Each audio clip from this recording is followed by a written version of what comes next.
Bonjour les amis, alors aujourd'hui la lecture de la deuxième partie du chapitre 20 du Lévitique, les versets 9 à 22. Vous allez retrouver ce qu'on a vu il n'y a pas très longtemps puisqu'on parle à nouveau des déviations sexuelles. Ainsi, quand un homme insulte son père ou sa mère, il sera mis à mort. Il a insulté père et mère, son sang retombe sur lui. Quand un homme commet l'adultère avec la femme de son prochain, ils seront mis à mort. L'homme adultère aussi bien que la femme adultère. Quand un homme couche avec une femme de son père, il découvre la nudité de son père, ils seront mis à mort tous les deux, leur sang retombe sur eux. Quand un homme couche avec sa belle-fille, ils seront mis à mort tous les deux, ce qu'ils ont fait est de la dépravation, leur sang retombe sur eux. Quand un homme couche avec un homme, comme on couche avec une femme, ce qu'ils ont fait tous les deux est une abomination. Ils seront mis à mort, leur sang retombe sur eux. Et quand un homme prend pour épouse une femme et sa mère, c'est une impudicité, on les brûle, lui et elle. Ainsi, il n'y aura pas d'impudicité au milieu de vous. Et quand un homme a des relations avec une bête, il sera mis à mort, et vous tuerez la bête. Quand un homme s'approche de quelque bête pour s'y accoupler, quand une femme, s'approche de quelque bête pour s'y accoupler, tu devras tuer la femme et la bête. Elles seront mises à mort. Leur sang retombe sur elles. Quand un homme prend pour épouse sa sœur, fille de son père ou fille de sa mère, et qu'il voit sa nudité, et qu'elle voit sa nudité à lui, c'est une turpitude. Ils seront retranchés sous les yeux des fils de leur peuple. Pour avoir découvert la nudité de sa sœur, il porte le poids de sa faute.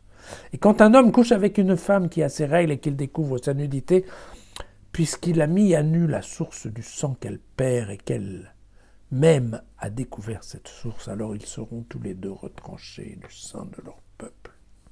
Tu ne découvriras pas la nudité de la sœur de ta mère ou de la sœur de ton père, puisqu'il a mis à nu celle qui est de la même chair que lui, ils portent tous deux le poids de leur faute.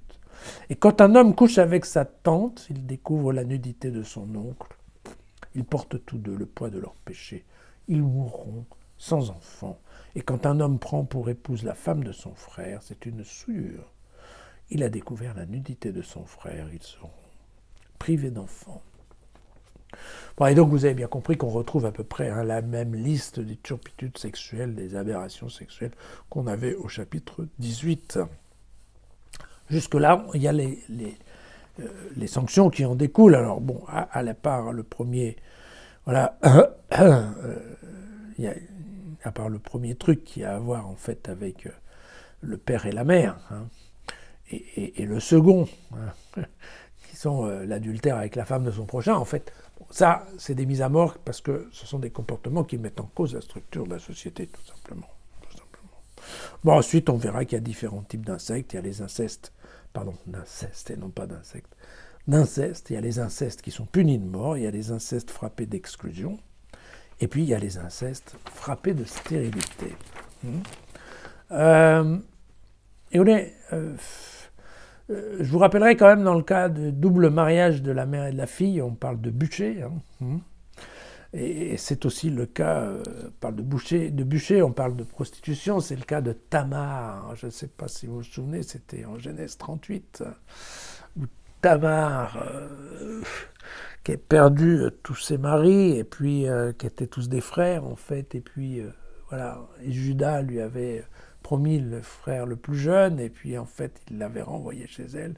Et puis après, quand le frère le plus jeune avait été mûr, il ne l'avait pas du tout envoyé chez Tamar. Alors Tamar se déguise en prostituée, en fait elle couche avec Judas, son beau-père. Peut-être vous vous souvenez de ça. Et en effet, on lui promet le bûcher. Voilà. Et cette partie-là, comme le dernier paragraphe, en fait, prendre pour femme la femme de son frère, c'est en complète opposition avec ce qu'on avait vu qui était la loi du Lévira, vous vous souvenez, qui était exactement ce qui était explicité en Genèse, c'est-à-dire que quand un des frères meurt, eh bien le frère plus jeune doit prendre sa femme, sa veuve comme épouse, de façon à lui faire un enfant et de façon à permettre la manutention, l'entretien de la famille, la perpétuation de la lignée, voilà, héréditaire. Bon. Voilà, la logique globalement c'est la même qu'au chapitre 18, c'est-à-dire on évite les partenaires trop proches, on évite les partenaires trop semblables et on évite les partenaires trop éloignés. Voilà.